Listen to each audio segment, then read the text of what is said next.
தமிழக அரசுடைய சுகாதாரத்துறை இந்தியாவுக்கே ஒரு வழிகாட்டும் அளவுக்கு இருக்குது அப்படிங்கிறத சொல்கிறாங்க. அதனால தான் நாங்கள் தொடர்ச்சியாக நீட்டு எதிர்க்கிறோம் அப்படிங்கிறாங்க. நீ யார் எங்களை தரம் பார்ப்பதற்கு? ஒன் ஆஃப் த ஃபைனஸ்ட்டு ரொம்ப ஃபேமஸான டாக்டர்ஸ்லாம் இங்கேருந்து தான் உருவாகியிருக்கிறாங்க அப்படிங்கிறாங்க. அதே போல் சுகாதார கட்டமைப்பு அப்படின்னு பார்த்தா பக்கத்தில் இருக்கிற மாநிலங்கள் எதுவுமே வர முடியாது. நாங்கள் யூகே யூஎஸ் அந்த லெவலுக்கு யூரோப் லெவலுக்கு தான் இருக்கிறோம் அப்படின்லாம் சொல்கிறாங்க. ஆனால் நேற்று ஒரு சம்பவம் நடந்திருக்கு. என்னென்னா, ஒரு 5 மணி நேரம் கரண்ட் இல்லாமல் இருந்திருக்கு. அது ரொம்ப வாடிக்கை தானே இந்த டிஎம்கே ஆட்சிக்கு வந்தா அப்படின்னு நீங்கள் கேட்பீங்க.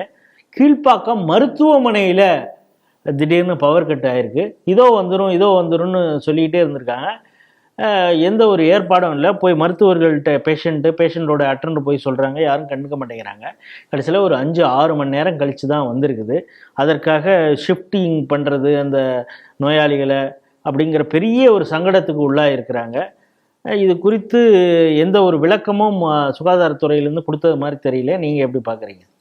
இது ஒரு பிளாக்ல கிட்டத்தட்ட 70 நோயாளிகள் அந்த ஃப்ளோரில் இருந்திருக்காங்க. அதை ஒட்டி கட்டட வேலை, மெட்ரோ ரயிலை ஒட்டி அங்கே கட்டட வேலை நடக்குது. அந்த கட்டட வேலை நடக்கும்போது அதுக்காக வேண்டி அந்த கான்ட்ராக்டர் ஒயரை பிடுங்கிட்டான். அதனால் அங்கே பவர் கட் இல்லை, ஜென்செட் அரேஞ்ச் பண்ண முடியல அப்படின்னா இது எவ்வளோ பெரிய ஒரு கோஆர்டினேஷன் லேப்ஸை, ஒருங்கிணைப்பே இல்லாமல் அவன் பாட்டுக்கு அவன் வேலையை செய்வான், இவன் பாட்டுக்கு இவன் வேலையை செய்வான். இது எருமாட்டு மேலே மழை பெய்கிற மாதிரி.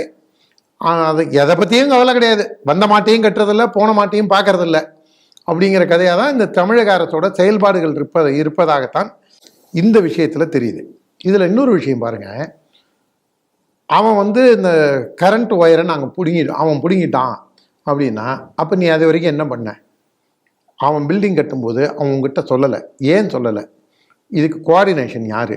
இந்த 70 பேஷண்ட்டில் எவனாவது ஒருத்தனை செத்து போயிருந்தான்னா அந்த மனித உயிர் அவ்வளோ மலினமாக போயிடுச்சா.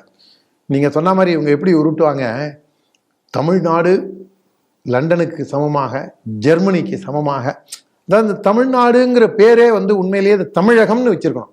இந்த நாடுன்னு இது முடியறதுனால, தமிழ்நாடுன்னு முடியறதுனால இந்த பயலெல்லாம் என்ன நினச்சிட்டானுங்க, இது தனித்தமிழ்நாடு போல இருக்குது, இது தனி தேசம் இது அப்படிங்கிற ஒரு கற்பனையில் பேசுகிறானுங்க இந்த பயலுவை. ஆனால் அதுக்கும் இதுக்கும் இவங்களுக்கும் எந்த சம்மந்தமும் கிடையாது. ஒரு சின்ன உதாரணம் சொல்கிறேன். 2 நாள் முன்னாடி தினமலரில் ஒரு பேட்டிக்காக போனபோது காங்கிரஸ் கட்சியை சேர்ந்த ஊடக தொடர்பாளர், நம்ம டெல்டா பகுதியை சேர்ந்த நம்ம அண்ணன் வீரையன் தான் வந்திருந்தாங்க.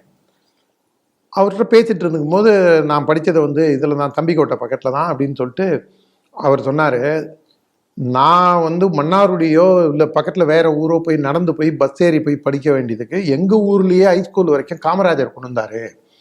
நான் நாளைக்கும் காமராஜர் படத்தை வச்சு வணங்குறேன். இல்லை அப்போ நான் கேட்டேன், ஃபஸ்ட்டு டிகிரி திமுக புழுவுரானிங்கய்யா, நான் இதை பேட்டியாக கூட நான் கொடுக்க தயார். காமராஜர் பள்ளிக்கூடம் அஸ்திவாரம் போடலைன்னா இது எல்லாம் எங்கே இருந்து வந்திருக்கும் அப்படின்னு. இது எதுக்காக சொல்ல வரேன்னா, இதுக்கு சம்மந்தம் இல்லைன்னாலும் நான் சொல்கிறது, இவங்க உருட்டுறாங்கல்ல, இந்த திராவிட மாடல் ஆட்சி தான் எல்லாமே நாங்கள். ஆனால் அவர் சொல்கிறத செல்வ பெருந்தகை ஏற்றுக்க மாட்டார் இல்லையா? அவருக்கான வேற கருத்துக்கள் இருக்கு. செல்வ பெருந்தகையே தான் சொல்றாரு. இதான் அவர் அதை பத்தியும் கேட்டேன், ஏங்க இதான் காமராஜர் ஆட்சி தான் இப்ப ஸ்டாலின் நடத்துறாருன்னு ஒண்ணு, இதை விட மானக்கேடு இல்லைன்னாரு. அவர் பல்வேறு கருத்துக்கள் அவரை கொண்டு போய் நாம தர்மசங்கடத்துல தள்ள வேண்டாம். நம்மள்ட்ட ஆஃப் த ரெக்கார்டா பேசினதை கடந்து போவோம். எதுக்காக சொல்ல வரேன்னா, இந்த செட்டப் அடித்தளமானது, ஃபவுண்டேஷன் ஆனது கர்ம வீரர் காமராஜர் காலத்தில் ஏற்படுத்தப்பட்டது. ஆனால் திராவிட முன்னேற்ற கழகம் இந்த 55 ஆண்டு ஆட்சியில் எத்தனை வருஷம் திமுக தமிழ்நாட்டை ஆண்டிருக்கு? நாங்கள் தான் பண்ணோம். கிட்டத்தட்ட 30 வருஷத்துக்கு மேலே அண்ணா திமுக ஆண்டிருக்கு. நீங்கள் ஆண்டது 20-22 வருஷம் தான். எவ்வளோ தூரம் குரங்கு கை பூமாலை மாதிரி ஆக்க முடியுமோ அவ்வளோ தூரம் பிச்சு எரிஞ்சு வச்சுருக்கீங்க. அங்கே அந்த 65 பேஷண்ட்டையும் 70 பேஷண்ட்டையும் மாற்றுறதுக்குள்ள அவங்களுக்கு அந்த இவருக்கு டாக்டருக்கு, சீஃப் டாக்டர், அந்த ஹாஸ்பிட்டல் டீனுக்கு, அவருக்கு அம்மா ஆட்ட செவன்னா வெளில வர அளவுக்கு அவருக்கு அவ்வளவு பிரச்சனை. அவருக்கு ஒரு சின்ன கோஆர்டினேஷன் கிடையாது, எந்த விதமான இதுவும் கிடையாது. நான் கூட நினைச்சேன் இது நிஜமாவே பவர் ப்ராப்ளம் அங்கேயும் இருக்கும் அப்படின்னு. இப்போ நீங்களும் கற்கல்ல பார்த்துருப்பீங்க, ஒரு 5 மணி வாக்கில் அடிக்கடி கரண்ட் போயிடும், ஒரு அரை மணி நேரம் போயிடும். நல்லா தூங்குற நேரத்தில் கரண்ட் போய் உடம்பெல்லாம் தொப்பமாக. இது எனக்கும் இந்த பிரச்சனை இருக்குது. அதே மாதிரி ஆவடி பக்கத்தில் வேல்டெக் காலேஜ் இருக்கு பாருங்க, அந்த பகுதிகளில் கன்னியம்மன் நகர், நியூ கன்னியம்மன் நகர் எல்லா பகுதிகளிலும் காலையில் 3/4 மணி நேரம், சாயங்காலம் 3/4 மணி நேரம். இதெல்லாம் அறிவிக்கப்படாத. மயிலாடுதுறையில் அப்பர் சுந்தரம்னு சமூக ஆர்வலர், ஆனால் அவர் திமுகலையும் இருக்காருன்னு நினைக்கிறேன். அவர் வந்து ஓப்பனாக அவருடைய சோசியல் மீடியா பக்கத்திலேயே பொது வழியில் பகிர்ந்திருக்கார். அறிவிக்கப்படாத மின்வெட்டை தவிர்க்க அப்படின்னு சொல்லி அவர் கலெக்டர்லேருந்து எல்லாருக்கும் சீஃப் மினிஸ்டர் செல் வரைக்கும் புகார் எழுதியிருக்காரு. இப்போ திறமையான அமைச்சர் செந்தில் பாலாஜி இல்லாதனால இது போன்ற அவங்களுக்கு கட்டிங் தான் முக்கியம். பாட்டில் பாலாஜிக்கு 10 ரூபா வாங்கணும், அவர் அதில் பிஸியாக இருப்பார். அதுக்கப்புறம் முத்துசாமி ஐயோ பாவம், அவர் ஊர் பஞ்சாயத்தை தீக்கணும். அவங்களுக்கு ஃபுல்லாகவே தே ஆர் ஆல்வேஸ் எங்கேஜ்டு. இப்போ இவர் மெடிக்கல் நம்மளுடைய சுகாதாரத்துறை அமைச்சர் பார்த்தா அவர் காலையில் வாக்கிங் போகணும் முதல்வரோட, அதுக்கப்புறம் பகல் நேரத்தில் அவர் கேஸு வம்பு வழக்குன்னு கோர்ட்டுக்கு போகணும், வக்கீல்கிட்ட ஆலோசனை நடத்தணும். சாயங்கால நேரத்தில் யார் அந்த சார் அப்படிங்கிறதுல அவரும் இது பண்ணுறாங்க. அது புரியல எனக்கு. நான் அடிப்படையில் ஒரு கிராமத்தாங்கிறதுனால அப்படின்னு கேட்டால் கொஞ்ச நாளில் வெளிப்படுவோம் அப்படிங்கிறாங்க. அதனால் பார்த்தீங்கன்னா எல்லா அமைச்சர்களுமே அதர்வைஸ் பிஸியாக இருக்காங்க அவங்க டிபார்ட்மெண்ட்டை விட்டுட்டு. இப்போ கிட்டத்தட்ட இது வந்து நாம் மீண்டும் தமிழகம் வந்து கற்காலத்தை நோக்கி போகின்றதா? திமுக வந்து இது நாம் வந்து உங்களுக்கு எனக்கு இந்த ஆவடி வேல்டெக்கு மயிலாடுதுறை இப்படின்னு நான் ஒரு 4 இடம் வந்து இது ஆணித்தரமாக நமக்கு தெரியறத நம்ம சொல்கிறோம். நீங்கள் ஈபிக்கு ஃபோன் பண்ணிங்கன்னா அவன் எடுக்கவும் மாட்டான். போடா ஹைகோர்ட் அப்படின்னுறான் நம்மளை. அவன் ஃபோன் எடுக்கிறதும் கிடையாது. இந்த அளவுக்கு ஒரு மெத்தனமான ஆட்சியை வச்சுக்கிட்டு தங்களை தாங்களே பாராட்டிட்டு they are living in fool's Paradise.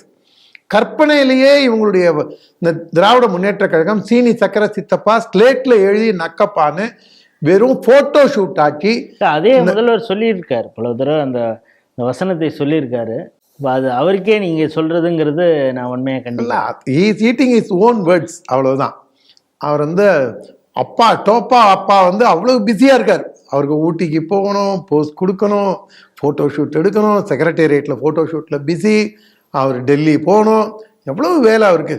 அவருக்கு மினிஸ்டர்ஸ் அப்புறம் கட்சி கூட்டத்தில் போய் கெஞ்சணும், ப்ளீஸ் நீங்கள்லாம் யாரும் எந்த விதமான பிரச்சனையிலையும் தள்ளாதீங்க, எனக்கு தூக்கமே இல்லை, காலையில் ஏந்திரிக்கும் போது பயத்தோடையே ஏந்திரிக்கன்னு கதறணும். ஆட்சியை தவிர தேர் அதர்வைஸ் பிஸி. ஆட்சி வந்து அது பாட்டுக்கு ஏதோ கடவுளுடைய ஆசீர்வாதத்தினால ஏதோ தமிழக மக்கள் தப்பி பிழைக்கிறாங்க. இந்த மாதிரி ஒரு மட்டமான ஆட்சி, ஒரு ஃபோட்டோ ஷூட் ஆட்சியின் வெளிப்பாடு தான் இந்த கேஎம்சியோட பிரச்சனை.